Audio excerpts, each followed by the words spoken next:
देखो stellar radii के अंदर आप इसके सिलेबस पढ़ेंगे तो इसमें वेन्स डिस्प्लेसमेंट लॉ है, स्टीफन बोल्ट्जमैन लॉ है, ठीक है। और फिर when displacement and Stefan Boltzmann law को यूज करके हम लोग रेडियस ऑफ द स्टार कैसे निकालेंगे, ये है, ठीक है। चलिए, so before I move on to Wien's displacement law and Stefan Boltzmann law, पहले मैं आपको इंट्रोड्यूस करा दूं the concept of black body.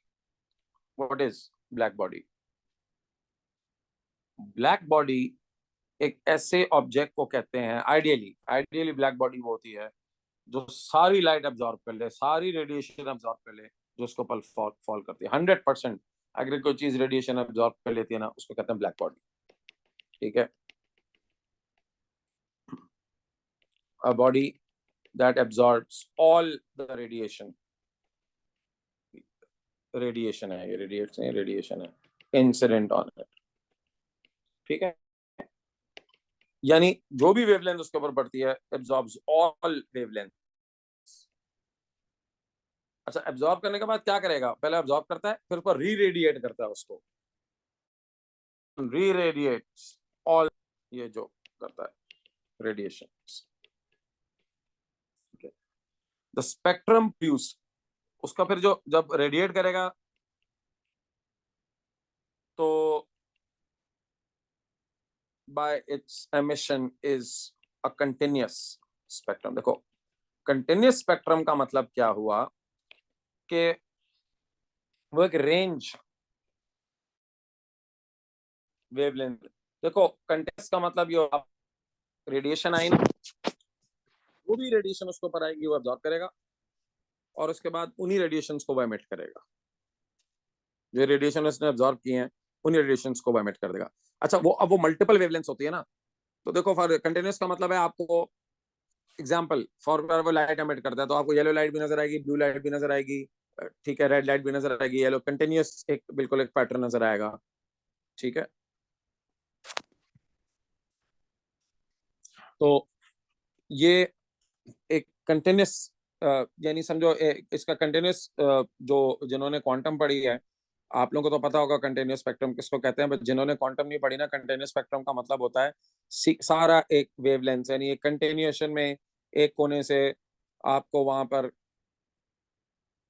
Gamma भी नजर आएगी, एक्सरे भी नजर आएगी, फिर उसके बाद लाइट भी नजर आएगी, तो एक कंटिन्यूस आपको वेवलेंथ्स नजर आएंगी। मतलब नजर तो लाइट ही आती है, बाकी नजर तो नहीं आती, बट वो सारी वेवलेंथ्स जो वो एब्जॉर्ब करता है ना, वो एमिट कर देता है, ठीक है। तो सर स्टार जो होता है ना, वो भी ब्लैक बॉडी होते हैं, ठीक है। अच्छा, 100% ब्लैक बॉडी नहीं होता, बट काफी हद तक होता है, तो we can assume that a star is black body almost. मैं आपको फिर कह रहा हूँ because it also shows the same property. 100% black body तो नहीं होता, but almost it behave like a black body. Stars भी यही करते हैं कि जो एब्जॉर्ब करते हैं ना, वही रेडिएशन एमिट करते हैं। याद रखो बच्चों, ये मैं बार बार इंसिस्ट कर रहा हूँ, ये बहुत इंपॉर्टेंट है, किसी भी स्टार से जो रेडिएट होने वाली वेवलेंथ होती है ना, वो रेंज होती है उसकी, ठीक है। उसके अंदर से बड़ी वेवलेंथ्स भी होती हैं, छोटी वेवलेंथ्स भी होती हैं, एक रेंज ऑफ वेवलेंथ्स एमिट करता है,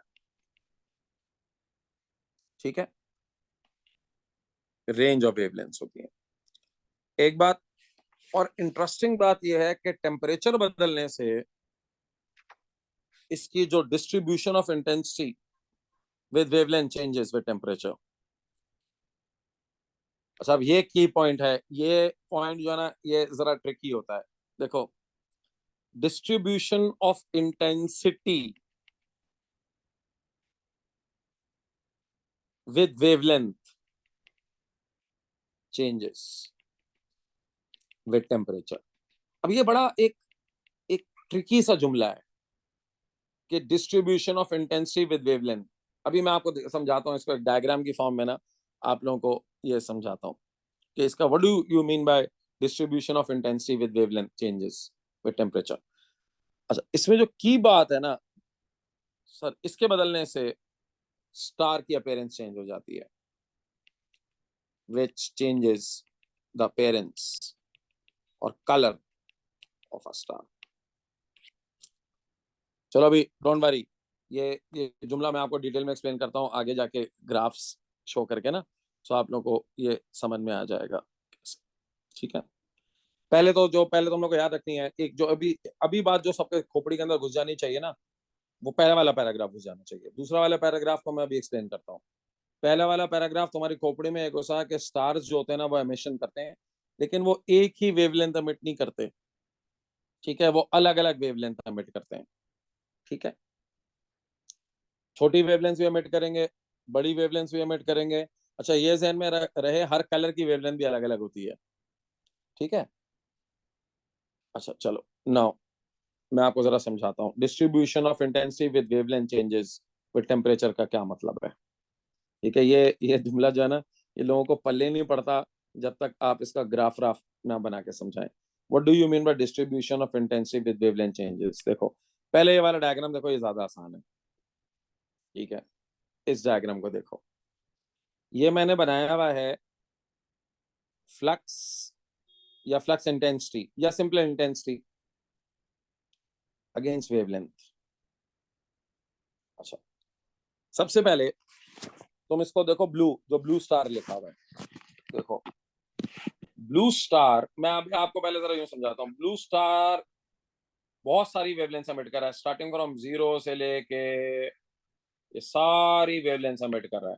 ये सब वो वेवलेंथ है जो एमिट कर रहा है। तो अब 0 से लेके तकरीबन ये देखो, यहाँ पे ये 400 है, 400, 700, फिर 700 से आगे बढ़ते बढ़ते बढ़ते ये यहाँ तक की वेवलेंथ एमिट कर रहा है। 700 पे खत्म थोड़ी हो रहा है, ठीक है। ये यहाँ तक जो है ना वो कुछ नहीं तो जो भी है 1000, 10,000, 20,000, ये सारी वेवलेंथ्स यहाँ से लेके यहाँ तक, ये सारी वेवलेंथ्स एक ब्लू स्टार एमिट कर रहा है, ठीक है, 0 से लेके आखिर तक। लेकिन इसकी पीक वेवलेंथ्स क्या है? आप पीक देखें, पीक कहाँ है? इसकी जो पीक है वो तकरीबन 400 से 700 के बीच में है। द पीक इज 400 से 700 के बीच में। नजर आ रही है सर आपको? ये जो पीक है ना 400 से 700, ये ब्लू कलर की वेवलेंथ्स की रेंज होती है। 400, बल्कि 400 से 700 नहीं है, 400 ही समझे ना। जो इसकी मेजर पीक है वो तो 400 या 700, तो फिर आगे चली जाती है। जो इसकी पीक है, मेजर पीक है, वो तो यानी जो पीक आ रही है बिल्कुल वो 400 पे सर। 400 ब्लू कलर की वेवलेंथ है, तो आपको ये ब्लू कलर दिखाई देगा। हालांकि बाकी कलर्स भी एमिट कर रहा है, लेकिन जो इसका पीक कलर है ना वो ब्लू है जो एमिट कर रहा है, तो ये स्टार ब्लू कलर का दिखता है।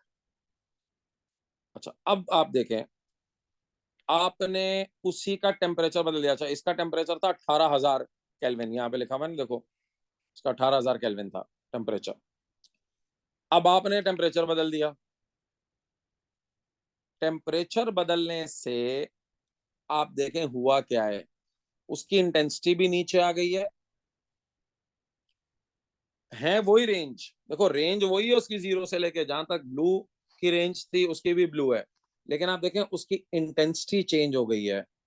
अब वो नीचे आ गया है और पीक भी शिफ्ट हो गई है। नजर आ रहा है? पीक भी शिफ्ट हो गई है। देखो ये मैं इसको जरा मिटा दूं, मैंने बाद में बनाऊंगा। उसकी पीक भी शिफ्ट हो गई है, पीक उसकी पहले इधर थी, इसकी पीक इधर है, लेकिन पीक भी शिफ्ट हो गई है। और जाहिर है उसकी डिस्ट्रीब्यूशन भी शिफ्ट हो गई, उसका डिस्ट्रीब्यूशन चेंज हो गई है। डिस्ट्रीब्यूशन चेंज होने का मतलब यह है कि उसका ग्राफ थोड़ा सा, आप समझे, टेम्परेचर के कम होने से ग्राफ उसका जरा सा राइट पे, पीक उसकी राइट पे शिफ्ट हुई है और पीक कम भी हो गई है। जाहिर है इंटेंसिटी कम हो गई है ना, टेम्परेचर कम होगा तो इंटेंसिटी भी कम हो जाएगी। लेकिन इससे क्या हुआ, इसकी पीक जो है ना वो अब आ गई तकरीबन ये रफली, मतलब समझो 550, 600 पे, जो कि येलो कलर की वेवलेंथ होती है। तो आपको ये स्टार अब येलो कलर का नजर आएगा। कुछ भी नहीं हुआ, टेम्परेचर बदला तो उसकी पीक जो है ना वो आ गई 500, 550 पे, तो से उसका कलर बदल गया, क्योंकि वो कलर येलो कलर का वेवलेंथ होती है। और सिमिलरली जब आपने टेम्परेचर और कम किया, आप देखें 4,000 केल्विन पे लेकर आए, तो पीक उसकी क्या होगी, फर्दर और नीचे आ गई, ठीक है। लेकिन नीचे तो आ गई है पीक, ज़ाहिर इंटेंसिटी कम होगी, टेम्परेचर कम होगा, इंटेंसिटी तो कम होगी ही ना।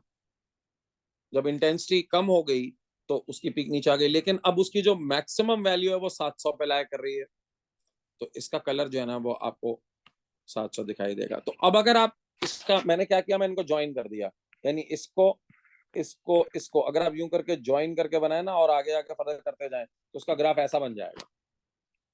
तो पीक इंटेंसिटी को वेवलेंथ के साथ करोगे ना, तो जैसे जैसे तुम्हारा टेम्परेचर, जैसे जैसे टेम्परेचर तुम देख रहे हो कम होता जा रहा है, वैसे वैसे इसकी पीक इंटेंसिटी भी कम होती जा रही है यूं करके। तो अगर आप उनका ग्राफ बनाएंगे ना यूं करके, पीक इंटेंसिटी अगेंस्ट वेवलेंथ का ग्राफ ऐसे चेंज हो जाएगा टेम्परेचर। ठीक है, ये जो होती है ना, इसको हम कहते हैं ये जो पीक वेवलेंथ होती है, ये पीक। तो मैं आपको बता कह रहा हूं, देखो, the curves are obtained at different constant temperatures. Observe that the peak intensity is higher at a shorter wavelength. अब जरा देखो,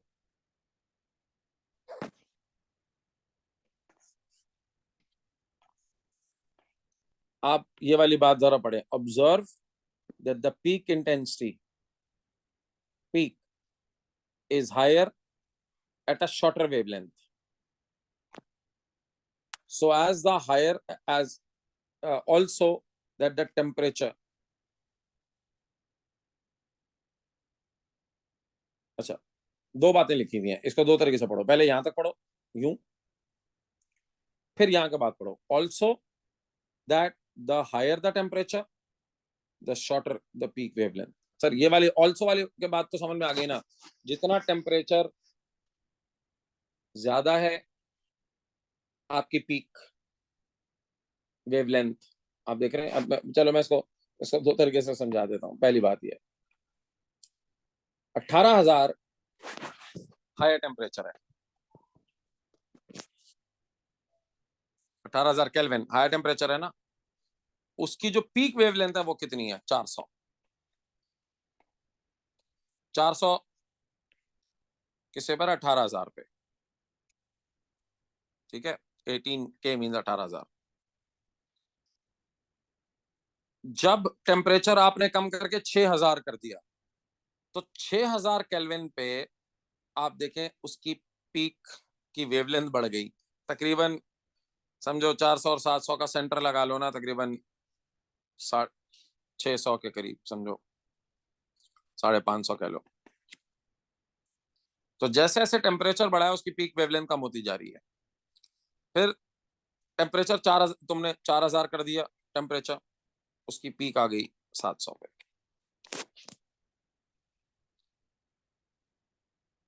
ये बात समझ में आई तुम लोगों को? तो ये ऑल्सो के बाद वाली बात है, also that higher the temperature the shorter the peak wavelength.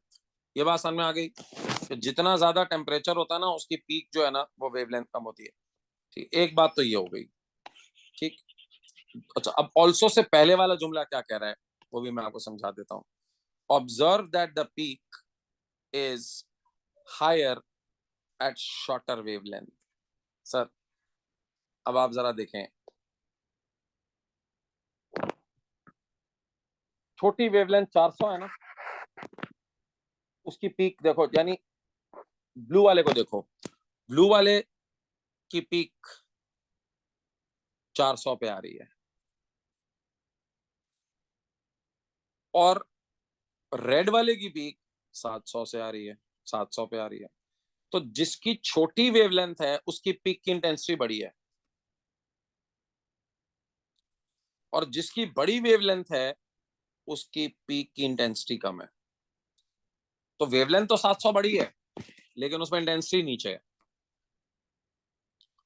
और वेवलेंथ 400 छोटी है लेकिन उसमें पीक ऊंची है। ये हमेशा ऐसे ही होता है, ये फैक्ट है, ये आप लोगों को याद रखना पड़ेगा। तो मैं अब इसको एक बॉटम लाइन क्रिएट कर देता हूँ।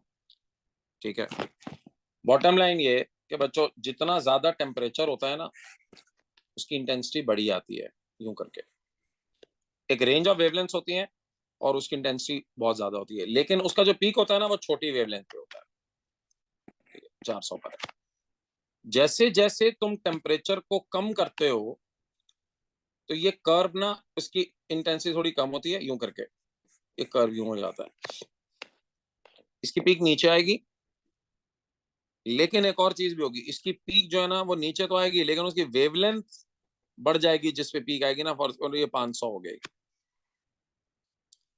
तो इंटेंसिटी कम होगी, ज़ाहिर टेम्परेचर कम होगा तो इंटेंसिटी कम होगी, लेकिन अब जो वो वेवलेंथ एमिट करेगा ना, पीक वेवलेंथ जो वो एमिट करेगा पीक, वो थोड़ी वैल्यू बड़ी हो जाएगी। तो जब इंटेंसिटी कम होती है ना, हमेशा कर्व जब नीचे आता है, तो ये बात तय है कि पीक जो है ना वो थोड़ी बड़ी वेवलेंथ पर है। बस ये बात असल में आपको याद रखनी है, हमेशा हमेशा ये ऐसे होता है। ठीक है सर, ये अब मतलब था इस बात का that the distribution of intensity with wavelength changes with temperature। ये मतलब है कि इंटेंसिटी की जो डिस्ट्रीब्यूशन है ना वो चेंज हो जाती है वेवलेंथ के साथ। जैसे जैसे वेवलेंथ बदलती है, वेवलेंथ भी बदलती है, डिस्ट्रीब्यूशन भी बदलती है टेम्परेचर के बदलने से। तो आप देखें ना, वेवलेंथ वेवलेंथ का मतलब यहाँ जाहिर है पीक वेवलेंथ की बात हो रही है, तो वो भी बदल जाती है जब आप टेम्परेचर बदलते हैं, तो वेवलेंथ की डिस्ट्रीब्यूशन चेंज हो जाती है। ठीक है बच्चों, समझ में आया ये? यही एक और ग्राफ मैंने बस यही बना के दिखा दिया, वो सेम चीज ही है। ये ज्यादा आसान है समझना, वो जरा ट्रिकी है, ज्यादा आसान है समझना। ठीक है, सबको क्लियर हो गया ये? अच्छा, ये इसकी पीक है। इसमें अगर कोई सवाल है तो मुझसे आप पूछ लें।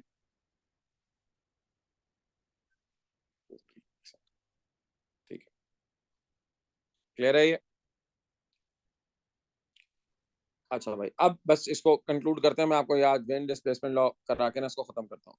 अब देखिए, अब वेन्स डिस्प्लेसमेंट लॉ क्या है? सर वेन एक साइंटिस्ट था, उसने ना इस पूरी कहानी को एक लॉ की फॉर्म में प्रेजेंट कर दिया। उसने कहा the wavelength at peak intensity. Peak intensity का मतलब है वो जो आपके पास पीक जहां पर आती है, is inversely proportional to the thermodynamic temperature. Inversely है ना? आप देखें, जितना टेम्परेचर मैं कम कर रहा हूं उसकी पीक वेवलेंथ बढ़ रही है। देखो, ब्लू वाले की पीक वेवलेंथ है 400, उसका टेम्परेचर कितना है? 18,000 केल्विन। और रेड वाले की जो पीक वेवलेंथ है वो है 700। तो वेवलेंथ बढ़ गई लेकिन टेम्परेचर कम हो गया। पीक को देखो, पीक वेवलेंथ को देखो। बस ये वेन ने यही कहा है, the wavelength at peak intensity is inversely proportional to the thermodynamic temperature. जितना टेम्परेचर ज्यादा होगा इसकी पीक वेवलेंथ उतनी छोटी होगी। ठीक है, सो लैम्डा मैक्स का मतलब peak wavelength is directly is inversely proportional to temperature. जब आप प्रोपोर्शनलिटी साइन हटाएंगे तो कांस्टेंट आ जाएगा। ये कांस्टेंट उसने वेन्स कांस्टेंट अपने नाम पे उसने कांस्टेंट रख दिया, W known as Wien's constant. इसकी वैल्यू बच्चों फिक्स होती है, ये आपको गिवन होगी। डब्ल्यू की वैल्यू वेन्स कांस्टेंट की वैल्यू 0.0029, ठीक है, मीटर केल्विन, ये इसका यूनिट है, मीटर केल्विन। ठीक है, एम के। और अगर डब्ल्यू की डेफिनेशन पूछा व्हाट इज वेन्स कांस्टेंट, तो इसकी definition it is a product of the peak wavelength and the temperature. ठीक है, यही इसकी डेफिनेशन है, it is a product of lambda max, peak wavelength and the temperature. सही है? तो यहां से अगर मैं लेमडा मैक्स को सब्जेक्ट बना दूं, वेन्स कांस्टेंट की जगह लिख दूं 0.0029, तो ये फॉर्मूला हो जाएगा lambda max into temperature. Temperature kelvin में होना चाहिए, याद रहे। ठीक है, तो ये आपके पास फॉर्मूला आ जाएगा 0.0029। इसके अंदर लेमडा मैक्स का यूनिट होता है वेवलेंथ, है ना? तो वेवलेंथ आपको पता है, उसका यूनिट होता है मीटर, टेम्परेचर का केल्विन, और डब्ल्यू का मीटर केल्विन।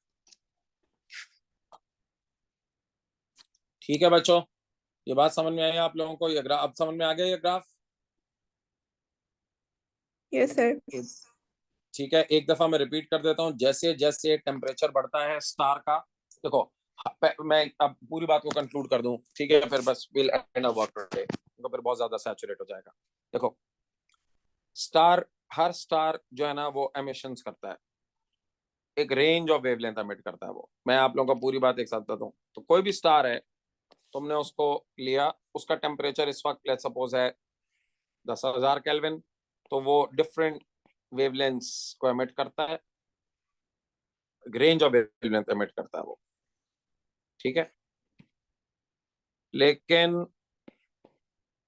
उसकी पीक की जो वेवलेंथ होती है ना, जो पीक की वेवलेंथ होगी वो वैसा दिखाई देगा। तो अगर वो वेवलेंथ ब्लू लाइट की है तो आपको वो स्टार ब्लू दिखाई देगा, अगर वो वेवलेंथ येलो की है तो वो येलो दिखाई देगा। ठीक है। हर स्टार की जो रेंज ऑफ वेवलेंथ एमिट करता है और उसकी एक पीक होती है एक जगह पे, उसको हम कहते हैं मैक्सिमम, ये होता है लैम्डा मैक्स, मैक्सिमम वेवलेंथ। ये लैम्डा मैक्स का मतलब ये नहीं है कि ये मैक्सिमम वेवलेंथ है, मैक्सिमम वेवलेंथ तो ये है जो वो एमिट करता है। यहाँ पर उसकी पीक आती है, पीक का मतलब उसकी इंटेंसिटी सबसे ज्यादा होती है, यानी 400 नैनोमीटर वाली जो वेवलेंथ है वो सबसे ज्यादा इंटेंसिटी की होती है। तो आपको सबसे ज्यादा इंटेंसिटी वाली जो वेवलेंथ होती है वो नजर आती है। ठीक है। अब वेन ने ये कहा कि जब तुम टेम्परेचर बढ़ाओगे ना, तो याद रखो टेम्परेचर जितना ज्यादा होगा उतनी ये वैल्यू छोटी होगी, इनवर्सली प्रोपोर्शनल। तो अगर मैं टेम्परेचर कम करता हूं तो कम करने से ये पीक आगे चली जाएगी। टेम्परेचर ज्यादा तो इसका जो लेमडा मैक्स है, सॉरी टेम्परेचर जब कम, टेम्परेचर कम करोगे तो लेमडा मैक्स बढ़ जाएगा। ठीक है। अब आप कहेंगे सर लेकिन ये तो पीक नीचे आ गई। सर वो तो नीचे आनी है ना, इंटेंसिटी तो कम होनी है, लेकिन पीक इंटेंसिटी की वैल्यू बढ़ जाएगी, वेवलेंथ बढ़ जाएगी। इंटेंसिटी कम हो रही है वो तो आई एग्री, सारे पीक ने तो नीचे आना ही आना है, लेकिन उसकी पीक शिफ्ट हो जाती है। यानी अगर आप कहेंगे सर इसकी पीक और इसकी पीक, तो उसकी जब एक्स एक्सिस की वैल्यू देखोगे तो वो टेम्परेचर कम करने से ये बढ़ जाएगी। ये बात है ब्रेन डिस्प्लेसमेंट लॉ कि जहां पर पीक आती है ना, वो वेवलेंथ जो है वो टेम्परेचर के बढ़ने से, अगर टेम्परेचर बढ़ाते हो तो वेवलेंथ छोटी हो जाती है, टेम्परेचर कम करते हो तो वेवलेंथ बड़ी हो जाती है। ठीक है। ये है इसका मतलब। so, इसकी पीक इंटेंसिटी इस तरह चेंज होती है। अगर ये टेम्परेचर है ना तो पीक इंटेंसिटी है। सो देखो वेवलेंथ इसकी ऐसे कम होती जाती है।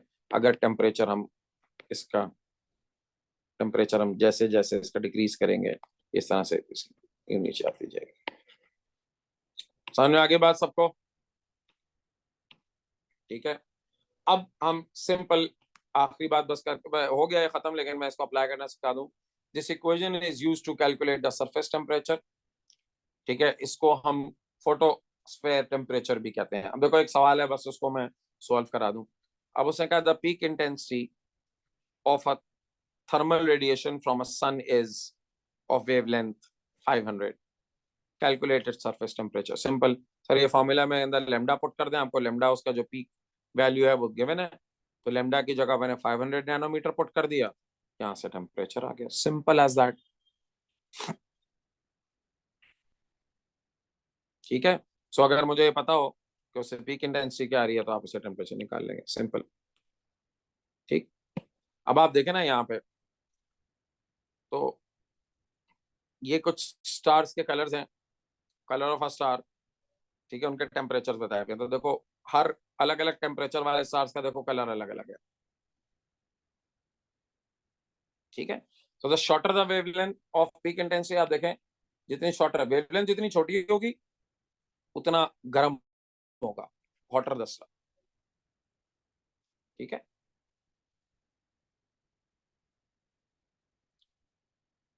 चलिए, ये तो खैर मैंने ऐसे रेफरेंस के लिए एक बुक से डाल दिया है। The peak intensity color of some stars can be different from what they are visible to our eye. अच्छा, ये भी एक बड़ा इंटरेस्टिंग है।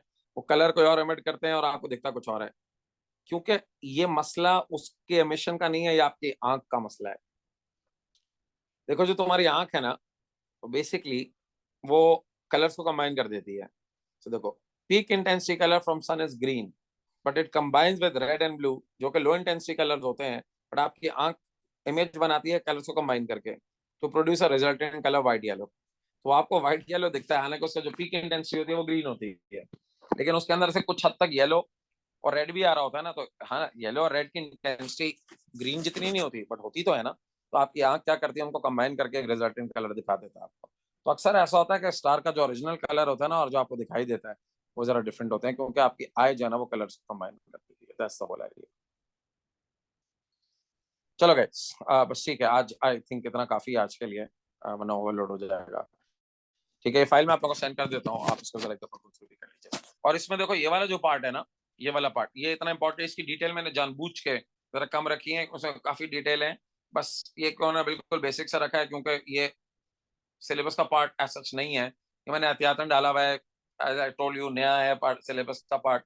तो अगर कभी आ जाए तो ऐसा ना हो आपको बिल्कुल आइडिया ना हो कि इसके अंदर होता क्या है। तो इसके अंदर बहुत सारी डिटेल, आई अंडरस्टैंड आपको थोड़ी सी ट्रिकी लग रही होंगी कि ये क्या हो रहा है, समझ नहीं आ रहा। तो बस इसको एक बेसिक हद तक ही मुझे आपको बताना था, इससे ज्यादा बताना भी नहीं था। ठीक है, चलिए कल कंटिन्यू करेगा इसको।